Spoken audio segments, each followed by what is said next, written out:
Hello mga Mars, welcome back to my channel, Karin Scoop Station here. Meron lang akong i-share sa inyo tungkol sa naobserbahan ko sa aking dalawang mata. Hindi nyo po siya makikita ng malapitan.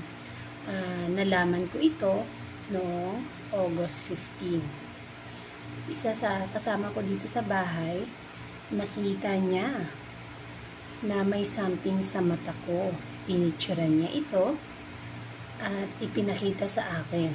Nakita ko nga na may something sa mata ko. Sabi ko, ay, muta lang to. Di ba minsan may muta kasi na dumidikit dito na minsan sa bilog ng mata natin? Pero nung ginanon ko nga, hindi naman siya natatanggal. So doon, nag-umpisa na bother na ako. Dahil nga doon sa nakita, agad kong ni-research, pinicturean ko ang aking mata, ni-research ko through the photo, at lumabas nga doon na ang tawag pala doon sa research ko ay pterygium. Pag dalawa sila, pinguecula and pterygium. Kasi, ito yung sa mata ko, mga Mars. Dito sa cornea, tawag nila, yung itim, meron ditong puti na nakahalik na dun sa area. So, ang tawag pala dyan is pterygium. So, sa sobrang bothered ko, nagsisearch ako dito sa YouTube kung ano ang mga dapat gawin at paano nga ba nangyari ang ganito. Ang cause pala nito, mga Mars, ay sun exposure dahil sa ultraviolet rays, usok at alikabok. Pag malaki na, dahil may puti na siya, mga Mars, pag malaki na ang puti at umabot na nga sa itim ng mata mo, ang tanging sagot dito ay surgery daw. So, wala naman akong idea. Kaya, yung partner ko, nagpapagamot siya lagi sa Asian Eye. Kumuha ako ng schedule sa Asian Eye at agad naman ako nakakuha. At itong araw nga na ito, August 25, ito yung schedule ko para magpa-check up. At nakakuha ako ng doktor para sa ganitong klaseng problem. Dahil kakilala namin na meron din ganitong tumubo sa mata niya na inakala din, naakala niya na sa tingin niya ay pareho kami ng case. Yun nga, sinabi niya yung name ng doktor at kumuha ako ng schedule. At ngayon nga, August 25, nagpunta kami ng Asian Eye.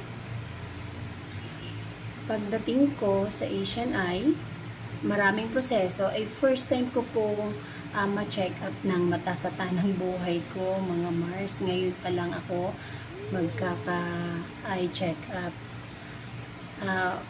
Dahil first time ko, so nung dumating na nga ako sa eye clinic, chinek yung eye ko, both dalawang eye, chinek yung pressure ko, normal po yung pressure ko, at chinek din yung, kung, di ba ititest tayo yung sa letter, kung nababasa natin, kung gaano nga kalinaw ang ating mata.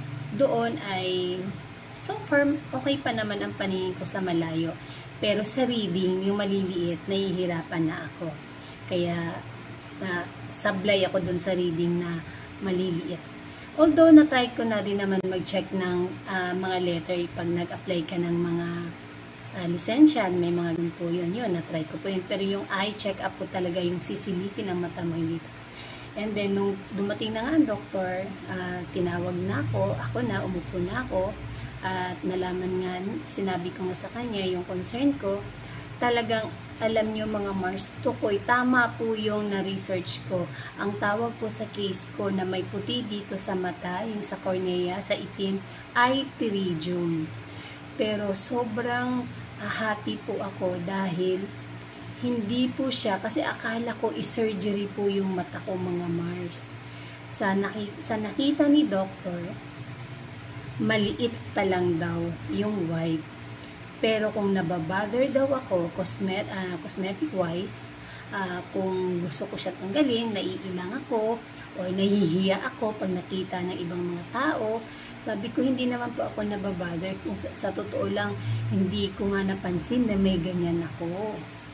Ibang tao pa ang nakapansin. Kahit sabihin mo nagme-makeup, nag-eyeliner ako, hindi ko po talaga siya napansin. Noong August 15 ko lang siya may nagsabi sa akin. Kaya sabi nung doktora, pwede daw siya hindi i-surgery. At yun, niresetahan lang ako ng lubricant. Eye drop po siya. Makakatulong daw po yan. At dahil nga ito sa sun exposure, kailangan kong magsuot ng sunglasses na protected sa UV rays. Kaya sinabi ko nga sa doktor na ako ay mahilig po talaga magpa-araw dahil nag-walking and jogging po talaga ako. Minsan late na nga ako nag-walking and jogging. Mainit na kahit nakasombrero ka pala. Ganun din na ano rin ang mata mo.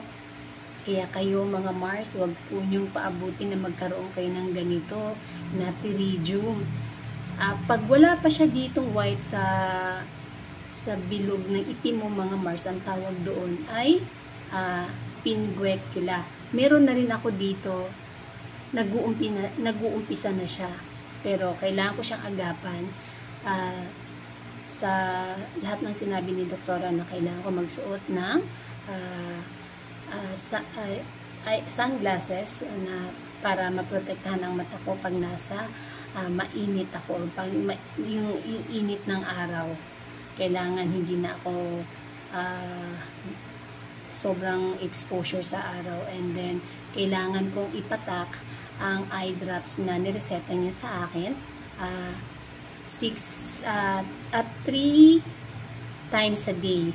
Tapos after 6 months babalik ako. Sana nga hopefully hindi po siya lumaki, dahil pagbalik ko sa kanya at nakita nga niya na lumaki, kailangan na po talaga siya i-surgery. At hopefully ayoko po ma-surgery sa mata. Parang hindi naman ako nababother na ma-white dito sa mata ko. Wag lang po siyang lumaki. At sana yung eye drop na lubricant ay makatulong, at sana matanggal na lang siyang kusa. Yun lang. Update ko na lang kayo sa susunod na sana nga hindi na siya lumaki, dahil pag lumaki siya, kailangan po talaga siya i-surgery.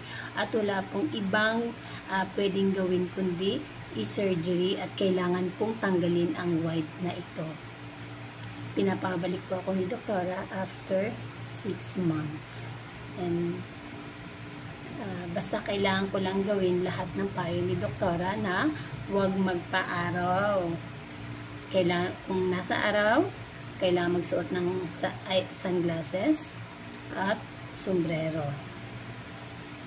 Sana kayo din, mga Mars, na kung may napapansin kayong ganito sa mata nyo, dapat pala huwag ipabahala. Dapat nung nakita ko na ito dati pa, dapat nagpa-check up na ako. So hindi na siya umabot dito at nabigyan ako ng, pero hindi pa naman huli ang lahat, dahil sabi nga din doktora, minor lang to. So, hindi siya urgent, kaya doon ako nakaluwag ng malalim. Dahil minor lang siya. And then, sa procedure pala ng surgery dito, ay super minor lang at walang mga requirements or medical requirements na kailangan. And I'm so thankful, at lagi po ako nagdadasal na sana okay lang itong mata ko, hindi siya yung sobra, hindi siya serious, alam mo yun.